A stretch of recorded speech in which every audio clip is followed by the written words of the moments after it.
गडचिरोली जिल्ह्यात 28 जुलै ते 3 ऑगस्टपर्यंत नक्षल सप्ताह आहे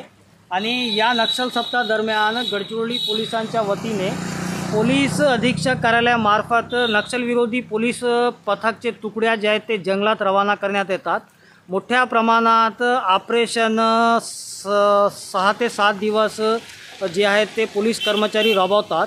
आणि सध्या गडचिरोली जिल्ह्यात नक्षलवाद्यांना आळा घालवण्यासाठी पोलीस प्रशासन जे आहे ते मोठी यशस्वी गडचिरोली जिल्ह्यात प्राप्त केली होती आणि गडचिरोली जिल्ह्यात जवळपास 80% नक्षलवाद संपुष्टात आल्याची घोषणा जी आहे ते मुख्यमंत्री देवेंद्र फडणवीस यांनी केली आणि एक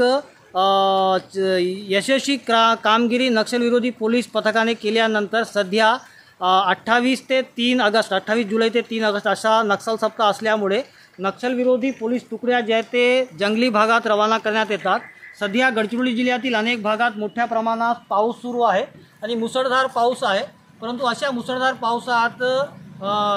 जिल्ह्याची किंवा राज्याची रक्षणासाठी पोलीस जवान जे आहेत ते पावसाळ्यात 30 किलोमीटर पायदळी प्रवास करून हा ऑपरेशन राबवितात आणि जवळपास 7 ते 8 तुकड्या ज्या आहेत ते 8 दिवस जंगल भागात वास्तव्य करतात, ज्या ठिकाणी म्हणजे तंबू नाही राहत अशा गंभीर परिस्थितीत हे वास्तव्य करतात आणि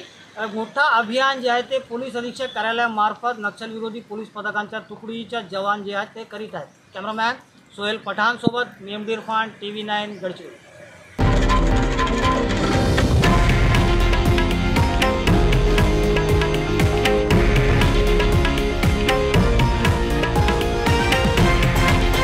हे आहे देशातील नंबर 1 न्यूज नेटवर्क आणि आपण पाहत आहात TV9 मराठी,